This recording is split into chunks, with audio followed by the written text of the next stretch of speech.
Hey everybody, welcome back to Northernlion Plays The Binding of Isaac. I'm fresh, I'm ready, I'm feeling great, and I'm ready to go here. We've had probably 3 of the easiest runs in a row that you ever could have asked for. What is wrong with my face? 26 EC, Dabby! Dabby! I'll give you one of those. You don't get egg cam in the Isaac episodes, I just want you to know I'm here. We also start with Cracked Crown, which is extremely good. Now, I always forget, if you use the gift here, I'm pretty sure you don't get a guaranteed curse room item, but why not? Give it a shot. Oh, dude, I hate Fate's Reward, so dump that. And instead we got Shade, which is also pretty terrible. But anyway, we are now, we're done with the early game here. The early game before we actually engage in competition. So, I mean, all things considered, Shade is not that bad. But it did cost us Fate's Reward, which is a fair trade, and the gift. So losing the potentiality of the gift is a pretty low roll. We could have done a lot better. But, I mean, we don't have control over it. I say we could have done a lot better, but it's like 100% just up to, you know, whatever the run wants to give us. So, can't really be too upset here. Stats are fine. The only caveat there is, although our stats are fine, we cannot afford to lose Cracked Crown. Don't get me wrong, I would much rather have good stats and be forced to hold on to a good trinket in order to reap the benefits of that, but, you know, we saw already, Judas's Tongue we can't really take. That being said, Judas's Tongue, kinda, it's a situationally good trinket anyway. That's not a major loss. It's one of those trinkets where if you think of it as like the best case scenario, you're like, it's half price, deals with the devil. Very good. But most of the time, you're not gonna gain that much from it. Dude, I am extremely stoked to get Mysterious Paper. And by Mysterious Paper, I mean Divorce Papers, which is gonna give us a Tears upgrade, and also a Bone Heart, which is worth a lot for us here. I think we'll just head down to the next floor. Feeling good. You guys see the major news today, by the way? Netflix is, they've picked up the rights to Seinfeld. It's gonna start airing in 2021. Why is that big news? Well, Seinfeld aired until I was like 9 years old. And it was a cultural phenomenon, you know? I watched it with my parents. Maybe too young to understand some of the stuff in Seinfeld, for sure.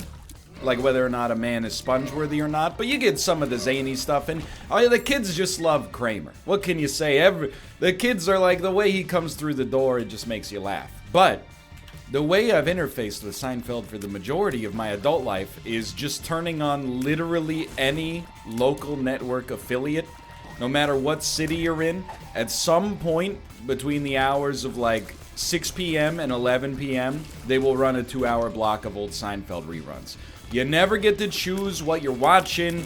You never get to, you know, if you show up late, you binge watch. I guess Seinfeld has been on Hulu for a while, right? But we don't get Hulu in Canada. It's weird. You always gotta go through the hoops to figure out where to watch things that are on Hulu in America. But anyway, we get Crave instead. That's not a joke.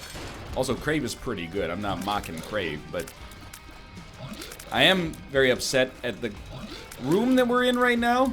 You want to talk about a knife fight inside of a freaking phone booth? Let me out, please. I was gonna say, do you jump?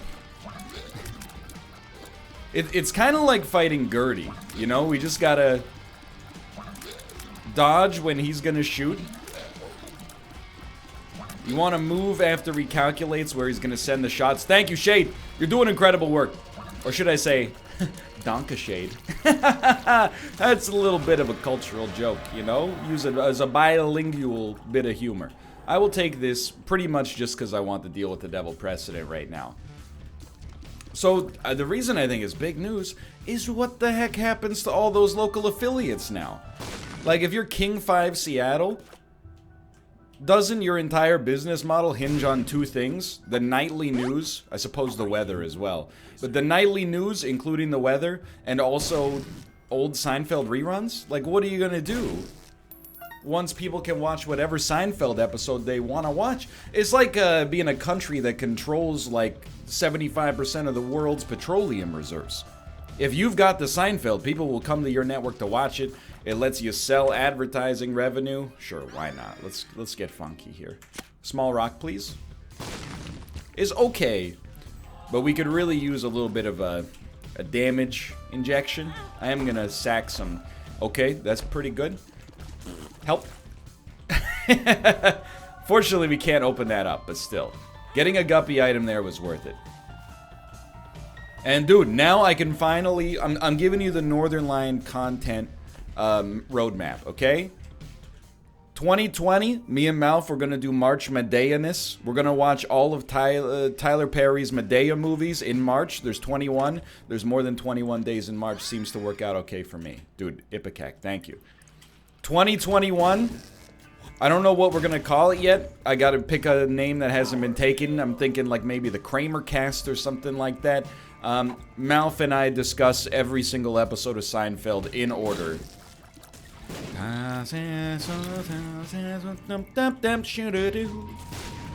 Maybe. I don't know. It's just I'm spitballing ideas. It could be fun. It could be funny. It could also be an enormous waste of time.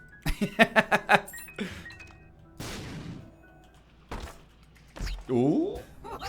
Ooh. So I think this will leave us with our bone heart. But it's a little... There's no way this kills us, right? It does leave us with our bone heart. Fantastic. You cannot afford to get hit here. But was it worth it for Maw of the Void? Can I hit you with something controversial now that I've thought about it for more than a split second? I don't actually think that was worth it. Because we're very rarely going to be able to actually charge up a shot. So I think I may have perhaps gotten a little too ambitious. Thank you! All that for some friendly spiders, and I couldn't be happier. So we're gonna really play it pretty conservatively for a bit here. It's definitely in my best interest to maximize, like Optimus Prime in Beast Wars. You ever watch Beast Wars?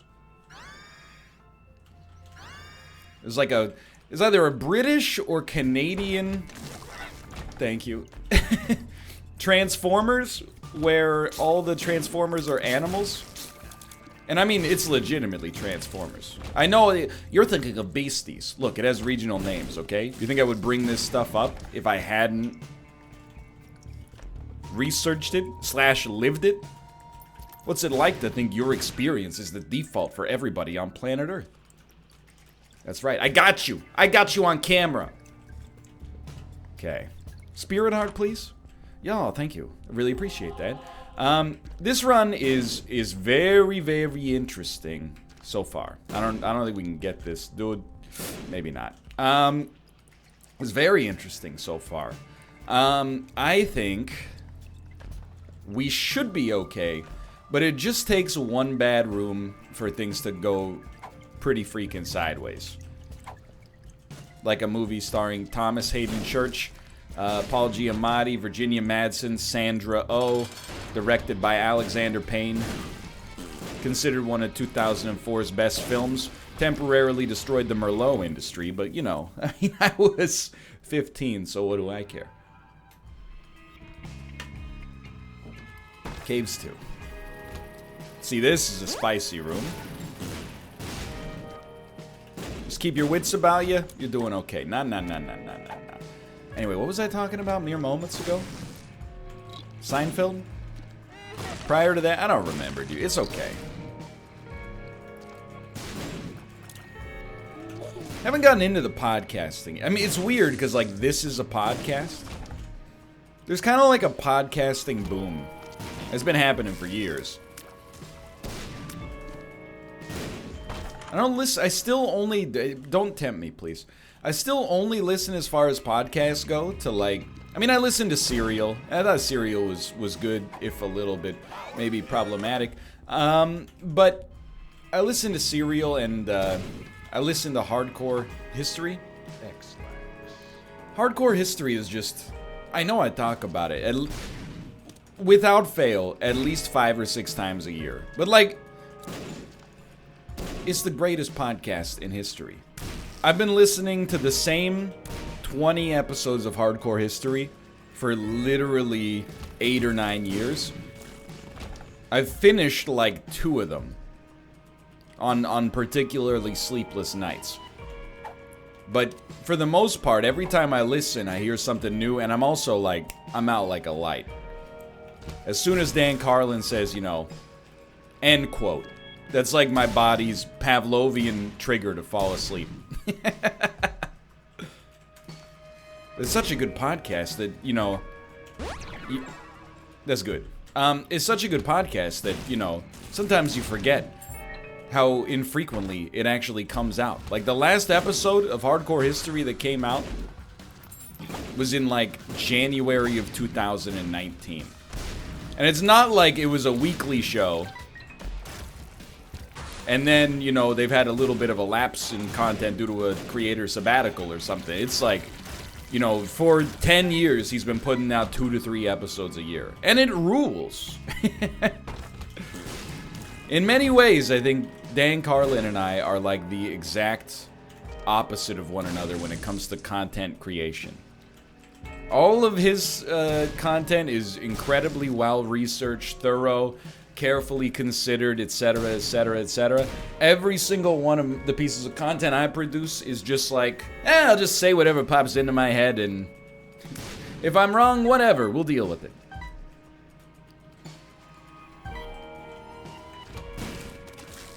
Just different philosophies. I'm trying to play this one real coy. I'm not sure if you've noticed. I feel very blessed by the ability that we've had to actually dodge these, I mean, all the dangers that have come in, but I'm worried, you know, that won't last forever. I will say I'm really happy we actually did take Little Harbingers, because we get so much damage out of the flies because our damage stat is so high. I really think this one is kind of like, we're still very glass cannon-y, but this one's kind of like a race to the finish, you know? Like, I don't want to put the rush job in, but this is not for, like, quality of life. This is for, like, you know, continuance of life. We do, you know, there's always the chance that we could pick up some extra HP at some point, and trust me, I would welcome that. Worth a shot. But for now, I think we just, you know, keep steady as she goes and all that, and head down to the next floor. Today's Monday, filled with a renewed sense of optimism. Why? I don't know. Just woke up in a good mood today. You know, had a good workout. Weather's horrible. That's okay. They're releasing a few Gen 5 Pokemon in Pokemon Go, and by a few, I mean like 46 or something like that. And, you know, it's a weird day for me, because I don't know any of these freaking Pokemon. It's like going back to the first day of I played Pokemon Go, where I was like, okay, the original 150/151, I knew them, you know? I had a hanging pictures on my wall every day. Wartortle. Look, I'm trying to make a little Notorious B.I.G. juicy sort of rhyme, but I did have that poster with the original 150 on it. It was one of my prized treasures. However, you know, then you come across a weird skunk, and you're like, what the heck is this thing? Glameow? Skonky? I forget what it's called. It's like Stronky or something like that. That's what I'm like now, you know, with this new Gen 5 stuff. I haven't seen any of them yet. It's not 1 p.m. local time here yet, but, like, you know, there's, like, big creature with 2 rocks, and they're like, keep an eye out for this guy. He's one of the top fighting types in the game. Like, oh, really? I had no idea. Large creature with 2 rocks was such a dominant part of the metagame. So I should stop being dumb. Pick that up. Pick this up. Probably just leave now. But the map, not useful this floor, but useful for sure. For sure. Long term. Unless we die, in which case, doesn't matter if it's useful long term. That's okay, though. I don't think we're gonna die.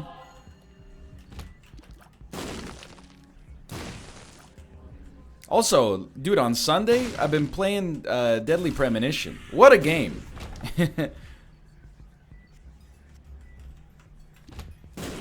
It's like, I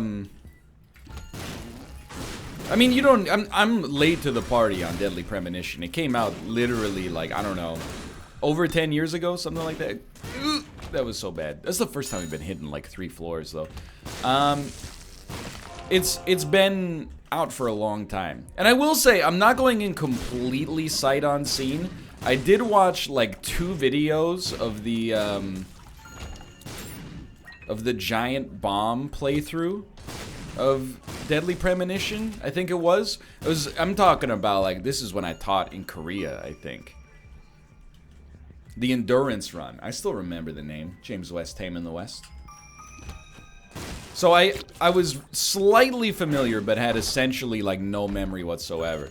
But the way I look at it is, like, what if David Cage was, instead of being influenced by the 2005 Best Picture winner Crash, where racism, classism, etc., are all solved by just being kind to one another, as if nobody had ever tried that.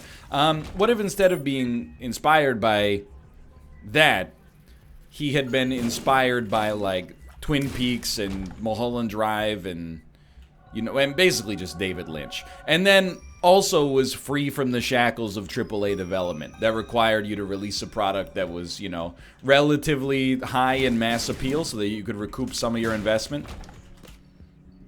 It's incredible. Is it good? Yeah. It is. And it also isn't. But its badness kind of makes it better, if that makes sense. Like, the narrative parts of the game are absolutely perfect. Is it a nuanced story told in a delicate manner? Oh my god, no. You are barking up the wrong tree.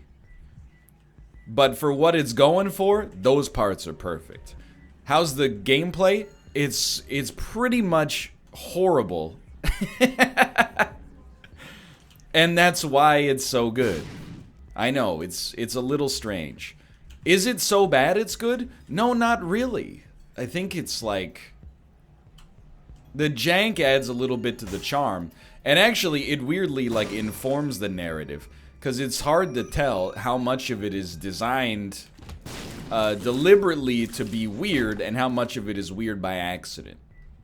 It's a very strange game. I'm having a wonderful time. Certainly a pretty unique artifact in the world of video games. It makes me want to play Swery's other stuff too. Like, I've never played Silver Case or D4. I'm like, dude, I gotta check this out. This is, if he's the auteur behind this madness, I gotta peep it myself. Now, I'm not gonna get upset. But I grinded until we got the 100% chance for a deal with the devil. And what reward was I given? 3 chests with garbage in them. I'm not saying we gotta become guppy. But would it kill you to give me 2 guppy items? Send me, dude. Okay, so why do this? Well, here's the thing. I'm not gonna do boss rush, which is not atypical for me. I just want to get into this room instead and hope that there's something in here for me. 2 spirit hearts is enough. The only other thing... No. Yes. Okay. The only other thing I really care about here is... I don't think we need the devil card. Our damages. It'll probably give us like 2 damage. Who cares? Not that relevant here. The only other thing I care about right now is like... HP for sure, particularly in the form of spirit hearts, is fine. And then also speed. And if possible, speed 2 cruise control. You know, I'm not gonna be picky. Which, I never remember with Speed 2. Does Speed 2 not have Keanu or not have Sandra Bullock? I'm pretty sure Speed 2 still has Sandra Bullock. Which is super weird, right? Like, Speed is, if you've never seen it, Speed gets made fun of for what I consider to be, like, really dumb reasons. It's the bus that couldn't slow down. What a stupid plot for a movie. The bus could never make the jump over that bridge. I mean, consider the mass of the bus plus all the people on it, given the speed of the bus and the 14-degree angle of the ramp. Yo, it's an action movie. You gotta be careful with criticisms like this. First off, you want your action movie to be realistic? That's real hard, you know? If you're open, it's like the... I don't want to be rude to other content creators, but it's like the style of critiquing movies that I hate the most, which is like, oh, so earlier we saw him shave, and then a day later he has a mustache that looks like he's been growing it for 6 days? I don't believe it. Wow, these filmmakers are just useless, you know? Anyway, Speed is not only fun, but it's, you know, it's a clever action movie with a unique gimmick. There are bad action movies with gimmicks. This Speed is actually good. But anyway, Keanu Reeves is the driving force of Speed. Sandra Bullock is, she's fine in the role, but she's just a normal lady who kind of gets caught in the crossfire, who is forced to do extraordinary things, but she's not the lead. It's like if they made Die Hard, but Bruce Willis, like, it wouldn't come back for Die Hard 2, so they just made it with Reginald Val Johnson. You know, like the police officer who's talking to him on the walkie-talkie. It really takes a little bit of the driving force away from the franchise, wouldn't you say? I'm not saying it would necessarily be destined to be a bad movie, but you're like, remember John McClane? Remember the man behind the scenes who advised John McClane and kept his mood steady throughout his ordeal? He's back. This time he's got a CB radio and a series of flare guns. You know, it's just weird. But I mean, Speed was such a huge success, I guess. So dicey there. You gotta make Speed 2, you know? That's why people, whenever they talk about, oh, Hollywood's so driven by franchises these days. I'm like, yo, dude, were you around for Speed 2? Really good action movie about a bus that can't slow down. You killed the villain, spoilers, who makes the movie tick. What do? I don't know, just bring it back, but this time, I don't know, it's like a boat that can't slow down.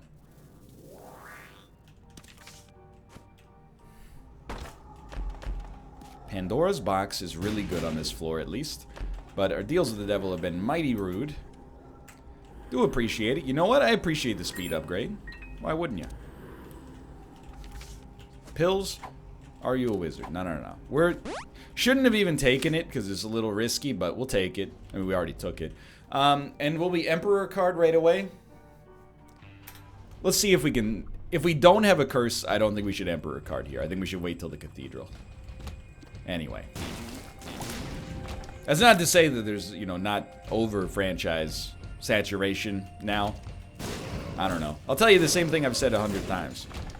If you're annoyed about there being a lot of franchises in Hollywood, spend your money, not necessarily to see things in theaters, even at home with digital release, you know, spend your money to support original movies that are good.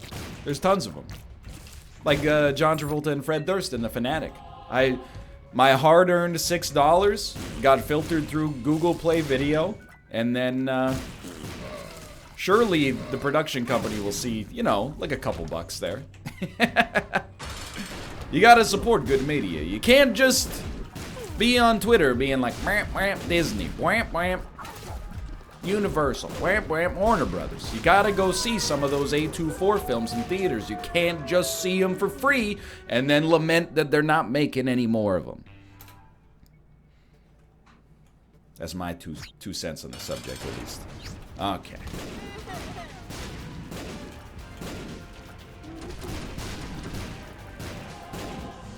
Hesitant with where I want to go here because we're like so close to the end of the run.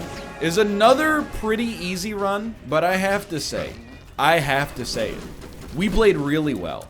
It's disguised because of the fact that we didn't have to play that well. But there were like 3 floors where we just took no damage while shooting the breeze, you know? I can't... I don't want to say like, you know, oh, there's a 10 out of 10 gameplay. But we hit ourselves with Ipecac a couple of times. This whole run, you know, it runs the risk of falling apart. Now,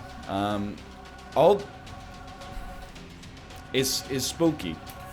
Let's do it. Who dares wins, right? What the heck is Tetris, baby? Why do we have a co-op, baby?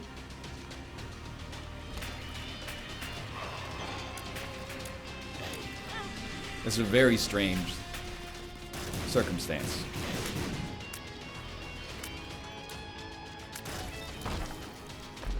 I don't know.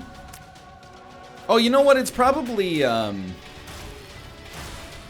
what is that item that gives you a weird familiar? I can't even remember.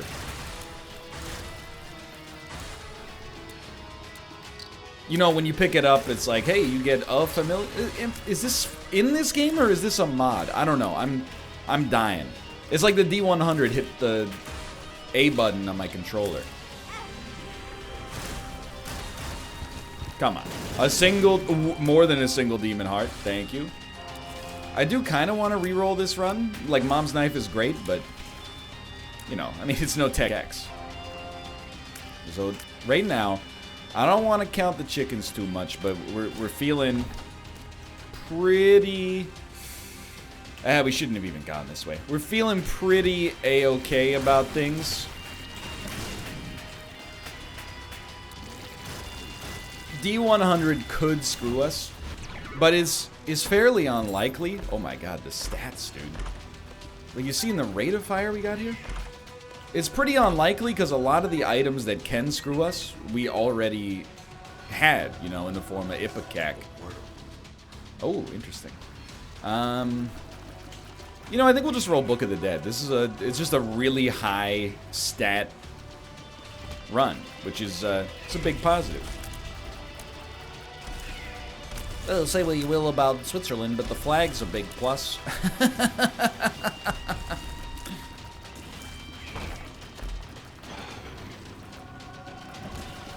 It's not really a good joke when your country's flag has like a leaf on it, but still. Hey man, I like the Canadian flag. You know, I like the American flag too. I think it's a unique design. The only country's flags who I take issue with, and you're not gonna like this, it's very North American centric as well, and it's a little historically ignorant. So I just want that to be known. I'm not trying to ruffle any feathers, but I'm just gonna tell you from a North American perspective, can you just have like a European, like a plebiscite or something, and choose who gets to keep the cross flag? Because it's like, you know, Norway, Sweden, Iceland, Denmark, England, probably more as well. It's the 3 colors and the cross are like, look at North America, okay? You got Canada, we got the maple leaf, you got America, the stars and stripes, you got Mexico, it's a tricolor with a freaking eagle. We got cool flags over here. You've also got all the Caribbean nations who, I'll just be honest, I don't really know the flags of the Caribbean nations, but I'm assuming a lot of them are, you know, some kind of representation of the Union Jack. Either way, we got cool flags. Why not, you know, Sweden? You could have a flag that has, like, you know, Henrik Sedin or Peter Forsberg or Daniel Sedin, Elias Pettersson, Alex Edler, Jacob Markstrom. So many people could go on the flag. I don't know why a flag should be a human being. Anyway, thanks for watching. I hope you guys have enjoyed the episode. If you did, click the like button. It helps a great deal. Of course, subscribe if you want to see more in the future. For now, thanks for watching. As always, I'll see you next time. See you.